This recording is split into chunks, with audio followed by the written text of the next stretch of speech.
아니에요. 그 다음에 4교시 1번 문제를 보시면 와이어리스 랜 보안 취약점과 대응방안. 그 다음에 이제 와이어리스 랜이라는 게 먼저 쓰셔야죠. 그 다음에 보안 위협은 뭐 물리적인 보안 위협이 있을 수 있고요. 그 다음에 뭐 여러 가지 보안 위협이 있을 수 있는데 거기 네트워크 그 관리적 보안 위협, 환경적 보안 위협, 물리적 보안 위협, 기술적 보안 위협 많이 있을 수 있죠. 이거 그 인터넷진흥원에서 나온 자료예요. 제가 그거 그대로 넣어놓은 거예요. 그래서 뭐 물리적 보안 위협은 또 따로 더 나눠서 이런 식으로 있을 수 있다 이렇게 써놨고요. 이제 보안 위협 대응 방안은 이 대응 방안도 제가 만든 게 아니에요. 이거 나와 있는 거 제가 그대로 넣은 거예요. 다른 공공기관에서 나온 자료를 제가 그대로 넣은 거니까 참조하시기 바라겠습니다. 근데 뭐 공부하셨던 분들은 어렵지 않았을 것 같아요. 그 다음에 거기 엠팩대시하고 MMT를 비교 설명하시고 요 문제가 있는데 제가 이게 계층상에서 보면 정확히 비교 계층이 맞는 거는 아니다라고 말씀드렸잖아요. 그게 어디 보시면 되냐면 2번에 ATSC 3.0 프로토콜 스택 보시면 엠팩대시가 위에 있죠. 위에 있고 이 대시를 사용하는 게 루트하고 그 다음에 HTTP 두 가지가 사용할 수 있어요. 그러니까 컨텐츠 대시는 컨텐츠를 여러 개를 만들어 놓는 미리 망의 상황에 맞게끔 만들어 놓는 걸 컨텐츠를 엠팩 대시라고 하는 건데 그거를 망의 상황에 따라서 그러니까 인터넷이 망이 상황이 안 좋으면 그러니까 조그맣게 잘라놓은 그런 패킷들을 보내는 거고요. 망의 상황이 좋으면 크게 잘라놓은 것들을 보내주는 그런 기술을 대시라고 하거든요. 그래서 이제 엄밀히 그래서 대시하고 MMT를 비교하라는 문제는 비교 설명하시오 하라는 문제는 맞지가 않아요. 문제 출제자가 어떤 의도를 가지고 냈는지는 제가 그래서 제가 거기 비교표를 만들어는 놨어요. 이 비교표가 어디에도 없고 제가 억지로 만든 거예요. 왜냐하면 직접적인 비교 대상이 아니니까 어디에도 비교 자료가 없겠죠. 그래서 제가 억지로 만든 거고요. 그래서 거기 MMT는 방송망이고 엠팩대시는 방송망으로도 갈 수 있고요. 인터넷망으로도 갈 수 있어요. 거기 그렇게 돼 있잖아요. 프로토콜 스택을 보면 루트를 통해서 방송망으로도 갈 수 있고요. 그 다음에 HTTP를 통해서 인터넷망으로도 갈 수 있게끔 돼 있어요. 그 다음에 기술 개념을 보면 MMT는 멀티미디어 전송 프로토콜이고 그 다음에 엠팩대시는 적응 스트리밍 기술이에요. 그 다음에 이제 방송 포맷은 MPU고 이제 엠팩대시는 대시 세그먼트고 그 다음에 네트워크 프로토콜은 다 IP예요. 그 다음에 이제 전송 프로토콜은 MMT는 UDP만 사용하고 있고요. 이제 엠팩대시는 UDP하고 TCP를 다 사용할 수 있죠. 이제 그렇게 이제 억지로 제가 만든 거예요. 이 비교표는. 뭐 비교하라고 해서 어쩔 수 없이. 그 다음에 이제 OFDM 그 계산 문제 있어요. 계산 문제. 조건은 평균 반사파 시간이 100나노세크고요. 제가 얘를 처음에 100ms로 계산했다가 계산이 안 나오는 거예요. 그래서 시험 문제를 다시 봤더니 100나노세크로 되어 있더라고요. 그래서 데이터 레이시 10메가를 맞춰야 되는 거, 모듈레이션은 16컴이고 코딩 레이스는 4분의 1이다. 그래서 요구되는 대역폭과 서브 캐리어 개수를 구하는 문제고요. 일단 이제 OFDM은 가드 인터벌을 계산해야 돼요. 가드 인터벌부터 계산하고 들어오는데 그게 평균 반사파 시간이 100나노 시간을 줬기 때문에 가드 인터벌은 평균 반사파 시간에 되게 4배를 잡아요. 그러면 400나노세크가 되겠죠. 가드 인터벌. 근데 그러면 가드 인터벌만 잡으면 안 되고요. 심벌 가드 인터벌 아니면 실제 데이터를 날리는 심벌이 있을 거 아니에요. 그 심벌 구간을 심벌 시간을 계산을 해야 돼요. 근데 되게 가드 인터벌에 한 20% 정도를, 그러니까 전체 심벌 구간에서 가드 인터벌하고 심벌이 날아가는 시간이 있는데, 얘 되게 한 20% 정도를 가드 인터벌에 주거든요. 그러면 지금 400나노세컨드 나왔으니까 전체 가드 인터벌 포함해서 2000나노세컨드가 나와요. 이제 그렇게 해서 계산을 그때부터 시작할 수 있는 거예요.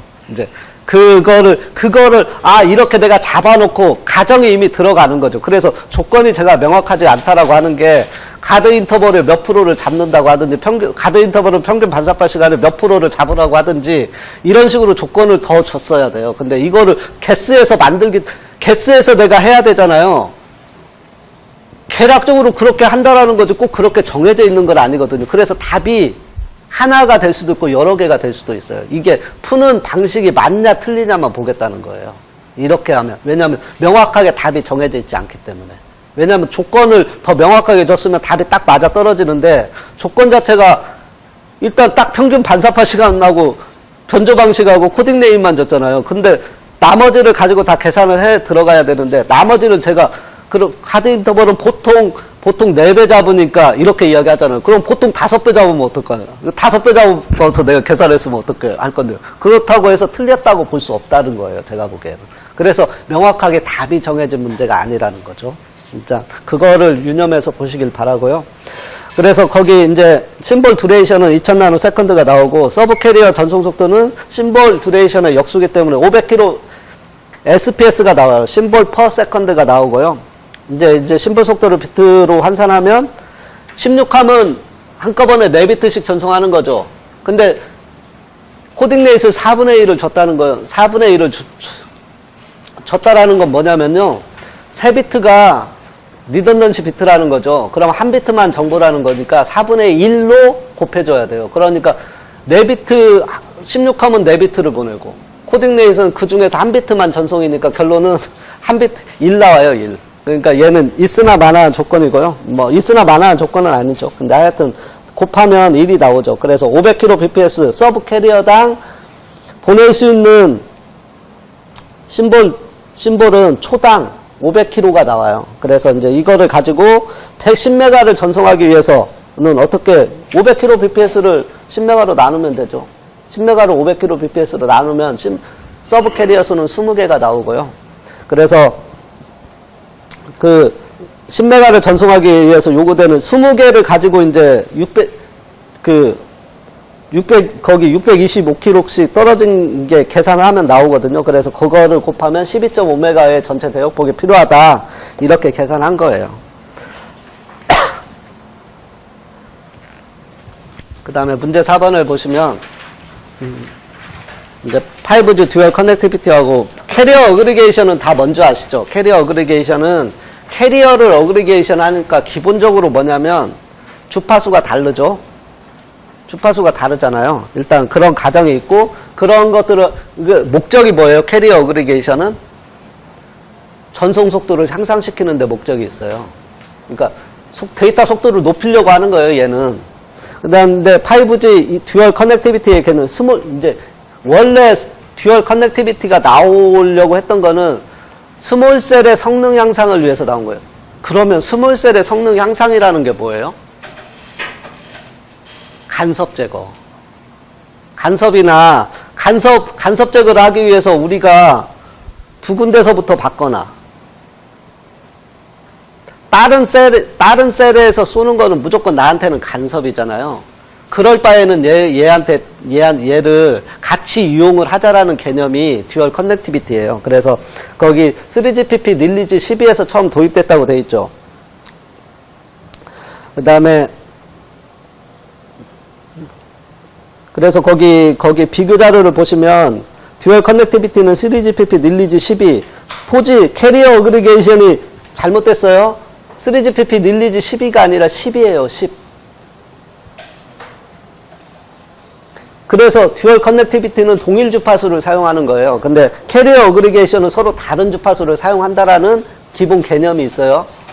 그래서 거기 사용 주파수는 동일 주파수, 이종막 연결은 듀얼 커넥티비티가 훨씬 쉬워요. 왜냐하면 그러니까 이종막 연결이라고 하는 거는 이동통신망하고 와이파이망하고 같이 해서 데이터를 받는 방식을 이야기하는 거거든요. 근데 캐리어 어그리게이션은 어려워요. 근데 듀얼 커넥티비티가 훨씬 쉽게 접근할 수가 있고요. 아이디얼 백홀이라고 하는 거는 뭐냐면 아이디얼 백홀이라는 개념은 뭐냐면요. 지연 시간이 똑같은 거예요. 백홀을 통과해서 오는 지연 시간이 똑같아야 되는 아이디얼 백홀에 필요하냐 그러니까 지연 시간이 똑같아야 되냐 아니냐 이거는 캐리어 어그리게이션은 똑같아야 돼요. 거의 동일해야 돼요. 근데 듀얼 커넥티비티는 그 아이디얼 백홀이 필요는 없어요. 그 다음에 이제 컴포넌트 캐리어 분리는 RLC 계층에서 하고 맵 계층에서 된다. 이런 설명을 읽어보시면 그 내용을 이해할 수 있어요. 일단 그렇게 해서 이제 넘어가겠습니다. 그래서 문제 5번 라이다하고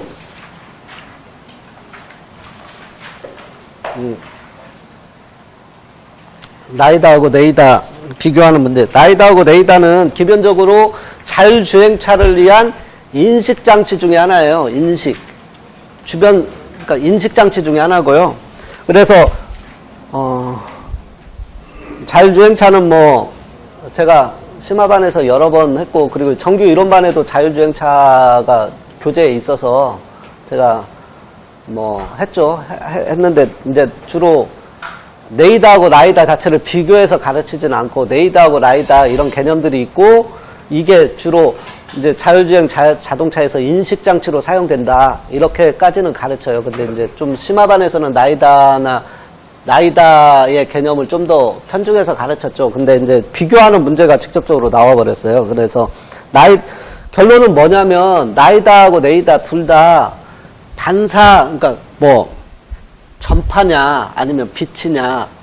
라이다는 라이트를 쏴서 반사오는 파를 분석해가지고 주변 상황을 인식하는 거고, 레이다는 전파를 발사해서 그 어떤 물체에 맞고 들어오는 파를 분석을 해서 그 물체까지의 거리나 아니면 모양이라든지 이런 것들을 분석해내는 장치죠.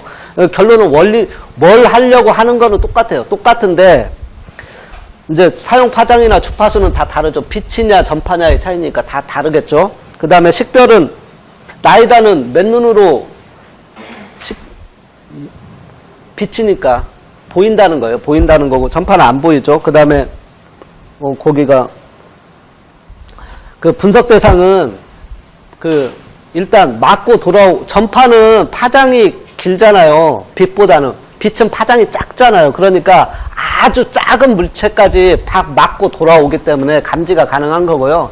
레이더는 그런 것들은 뛰어넘어 버리잖아요. 파장이 길어서. 그러니까 그런 아주 미세한 물질까지는 레이더는 감지가 어렵다는 게 있고요. 그 다음에 감지 파워는 레이저하고 뭐 무선 전파냐 이런 게 있고, 장점은 라이다는 이제 비교적 정확한 감지력을 보이고, 낮과 밤에도 식별이 낮밤에도 식별이 가능하죠. 근데 주변 환경의 영향을 많이 받아요. 눈이나 비나 뭐 이런, 아무래도 빛은 엄청 작잖아요. 그렇기 때문에 빛이 많아지고, 그런 조건에서는 감지 능력이 확 떨어지겠죠. 그래서 특히 근거리하고 원거리 감지 능력이 좀 떨어져요. 그 다음에 주변 환경이 안 좋을 때 감지 능력이 떨어지고. 그 다음에 레이더는 주변 환경 영향을 잘 안 받죠. 받지는 않는데, 그리고 근거리, 원거리 감지 능력이 근거리, 원거리 감지가 용이한데, 이제 똑같은 조건이라고, 그러니까 주변 환경이 깨끗하고 그런 환경에서는 레이더가 더 정확하다고 그런다고 해요. 그래서 이제 장애물 감지 시 오류 확률이 상대적으로 레이더가 많다라는 거는, 그러면 라이다가 더 좋은 거냐? 그건 아니고, 주변 상황이 안 좋으면 라이다가 훨씬 안 좋아요. 이제 똑같은 조건, 똑같이 주변 환경이 아주 아무것도 없고 이런 환경에서는 라이다가 더 좋은 거고요. 주변 환경이 안 좋아지면 라이다는 성능이 확 떨어지죠. 이제 그래서 두 개를 다 같이 쓰는 추세예요. 그 다음에 문제 6번은 위성지구국, 아까 설명했는데 어려운 문제, 어렵다고 생각하면 한없이 어려운 문제고요. 쉽다고 생각하면 엄청 쉽게 쓸 수 있는 문제예요. 제가 이제 제가 강의를 할 때 이런 문제를 푸는 류를 알려드리거든요. 이런 류의 문제. 설계는 아니면, 특히 설계 문제 이런 게 많이 출제가 되죠. 왜냐면 뭘 설계할 때 앞에 뭘 넣어줘요. 그냥 설계식 고려사항 이런 거를 쓰라고 하면 아주 쉬운데, 그냥 앞에 뭐를 설계할 때 고려사항을 쓰세요. 이렇게 하면 그냥 설계 문제로 놓고, 그거를 앞에 붙이고, 그거에 대해서 약간씩 말만 바꿔주면 쓸 수 있다라고 제가 가르쳐 드리거든요. 근데 딱 그 유형의 문제가 딱 나왔어요. 그래서 이제 어렵지 않은 문제다라고 저는 이야기를 드리는 거고, 이제 저한테 처음 들으시는 분은 이 어려운 문제인데 왜 어렵지 않은 문제라고 자꾸 이야기를 할까라고 생각을 하시지만 정말 어렵지 않은 문제예요. 누구나 다 쉽게 쓸 수 있는 문제인데, 이제 어렵게 느끼시는 것 뿐이에요. 일단 이제 한 20분 정도 시간이 남아 있는데요. 이제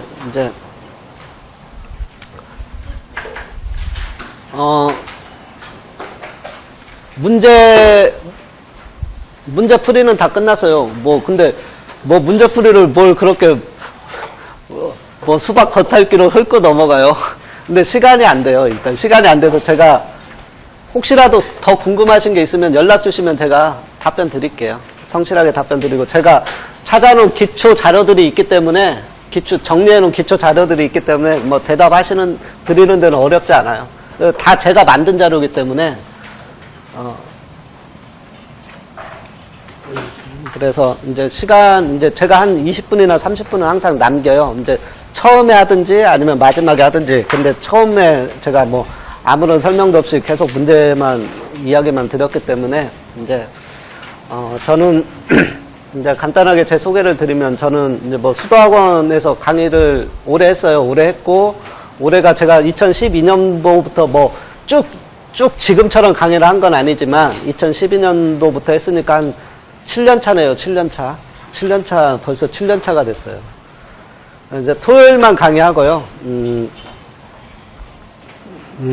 이제 제가, 정규 이론반하고 정규 심화반을 강의하고 있어요. 정규 이론반은 9시에서 1시까지 강의하고요. 이제 정규 심화반은, 2시에서 5시까지. 제가 강의해요, 다. 이제 그렇게 하고 있고, 이제, 이런 거보다는 공부를 어떻게 해야 되냐, 이런 거에 더 관심이 있으시죠? 그러니까 이제 그 말씀을 드리면, 공부를 어떻게 해야 된다라는 건 없어요. 공부는 가장 좋은 공부 방법은 뭐냐면요. 무식하고 열심히 하는 거예요. 그게 가장 좋은 방법이에요. 무식하고 열심히 꾸준하게. 이 세 가지만 되면 돼요.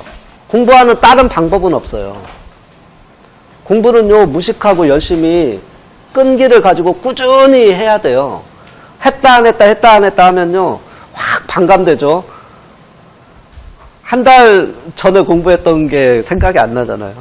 저도 요즘 이제 제가 잠깐 노는 시간이 있어서 이제 매일 제가 이제 저희 동네에 아침 제가 6시 반에 일어나요.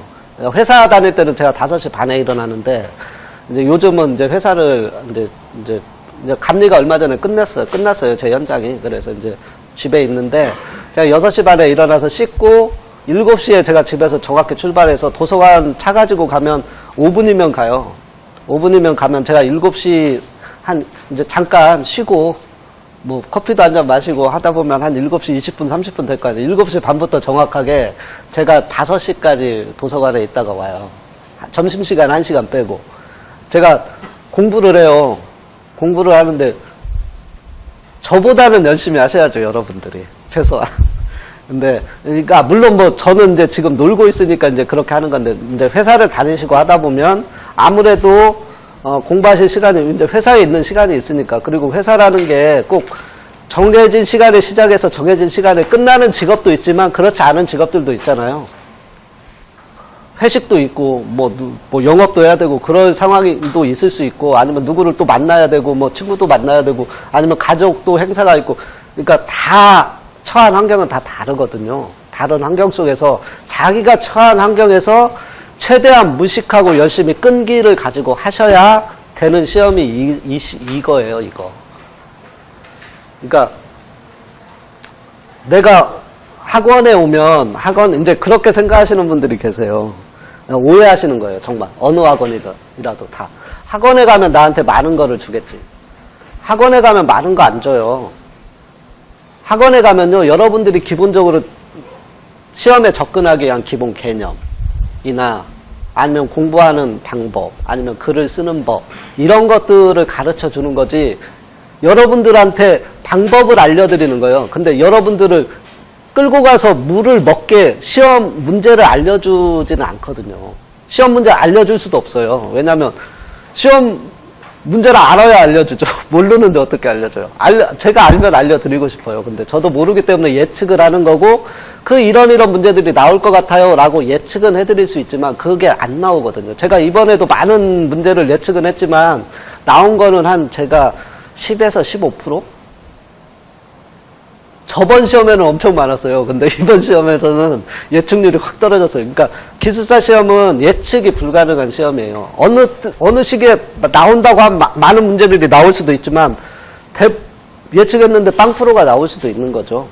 근데 그거는 그래서 학원에서 가면 많은 거를 줄 것처럼 이야기를 하지만 학원에 가도 여러분들이 사실 어느 학원도 다 똑같아요. 어느 학원을 가도 여러분들이 얻을 수 있는 거는 많지 않아요. 결론은 뭐냐면 내 스스로 해야 되는 거예요.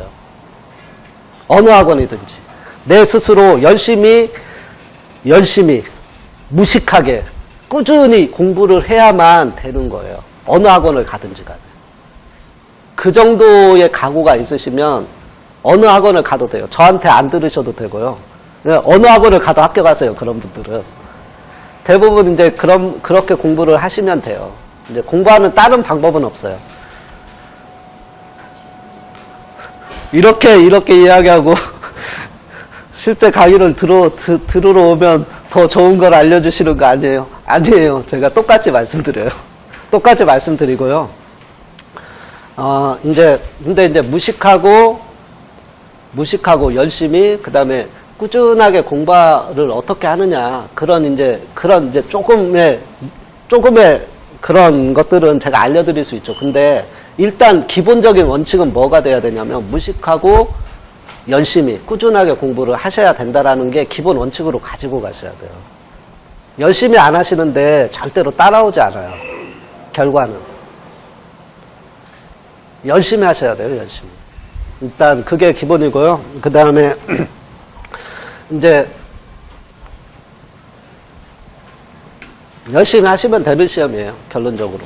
그 다음에 또 하나는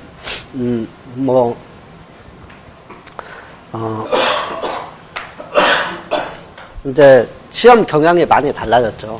이제 예전에 제가 시험 보던 때하고 지금은 경향이 많이 달라져요. 어떤 분이 이번에 시험 출제관이 대폭 바뀐 게 아니냐 이렇게 말씀하시는데, 시험 문제 유형이 바뀌었잖아요. 그래서 예전에는 조금 추상적인 문제들, 이런 문제로 됐다라고 하면 이제 이번에는 좀 기술적인 문제들이 많이 배치가 되면서 나왔어요. 그래서 이제 그런 거 아니냐. 근데 시험 출제자는요, 매번 바뀌어요. 그러니까 매번 바뀌는 거예요. 똑같은 출제자가 계속 시험 문제를 내지 않거든요. 이제 그렇기 때문에, 저는 이번 시험 문제들이 나름대로 풀기는 어려웠지만, 정보통신기술사 시험은 이렇게 가야 된다라고 저는 생각을 하는 사람이에요. 왜냐하면, 예전에 그런 분이 계셨어요. 그 정보관리를 공부를 하셨는데, 정보통신기술사를 합격을 하셨어요. 그 외에 정보관리도 합격하셨어요. 정보통신도 합격하셨어요. 동시에. 그런 분이 계세요. 그 말은 뭐냐면, 정보관리하고 정보통신하고 차별성이 없다는 거예요, 공부하는. 근데 이번 문제는 정보관리 기술사들이 오셔서 아주 푸실 수가 없는 문제들이에요. 도저히 같이 합격할 수 없는 문제. 이런 시험 문제로 좀 배치를 할 거예요, 앞으로. 이제 그런 문제점은 저도 예전에 좀 느꼈거든요. 그래서 제가 이제 만약에 시험 출제관으로 들어가면 기술적인 좀 문제를 약간 강화는 해야 되겠다라는 생각은 저는 가지고 있어요. 그런 방향이 좋다. 특히 정보통신 기술사만이 가질 수 있는 다른 쪽 영역에서 풀 수 없는 시험 문제들이 많이 있어야 사실은 차별성이 있는 거잖아요. 이제 그런 시험 문제를 강화하는 쪽으로 가는 게 옳지 않냐라는 그런 문제의식은 있었는데, 이번 시험 문제 대폭 그렇게 수정이 됐어요. 근데 앞으로 그러면 이렇게 갈 거냐? 그거는 다음 시험하고 다다음 시험을 한번 봐야 돼요. 이제 그래서 시험 경향은 그런데 뭐 뻔해요. 이제 시험 경향은 제가 아까 말씀드렸잖아요. 제가 지금 2년 동안 똑같은 말을 계속하고 있어요. 이동통신, 홈네트워크, 그 다음에 어디요? 엔지니어링 법. 이쪽을 무진장 공부를 많이 하셔야 된다. 다른 쪽보다는. 여기에서 절반이 나와요. 시험 문제 절반이 나와요. 여기 세 개에서. 지금 현재 추세로 2년 전부터 그랬어요. 계속. 그러면 이쪽 시험, 이쪽을 계속 열심히 들여다보고 공부를 하시면 적어도 아무 공부도 안 하고요. 내가 이동통신하고 홈네트워크, 그 다음에 엔지니어링 법. 세 가지만 주구장창 공부를 하시면요. 적어도 여러분들이 시험장에 가시면요. 절반은 문제를 풀 수 있다는 거예요. 내가 6문제가 출제 나오면 3문제 정도는 내가 풀 수 있다라는 말이 되거든요. 여기에다가 조금 더 공부만 하시면 되는 거예요. 그러면 어렵지 않게 느껴지시죠. 근데 어렵지 않은 게 아니고요. 근데 하여튼 세 가지의 출제 방향은 바뀌지 않고 있어요. 계속. 이번에도 똑같고 그렇기 때문에 물론 전체를 다 하셔야 돼요. 그거는 맞는 말이고요.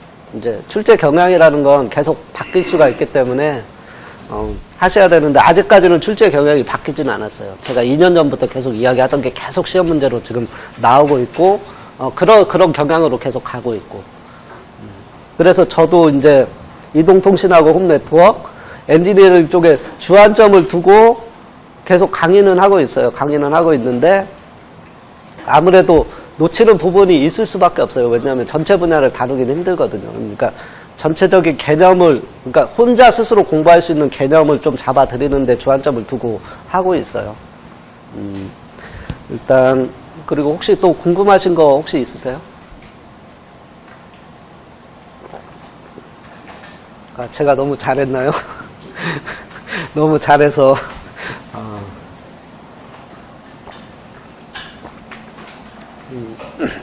그럼 휴가 잘 다녀오시고요. 잘 다녀오시고 혹시 이제 학원에서 뵐 수 있는 분들도 있으니까 휴가 잘 다녀오시고 건강한 모습으로 뵐 수 있도록 하겠습니다. 수고하셨습니다.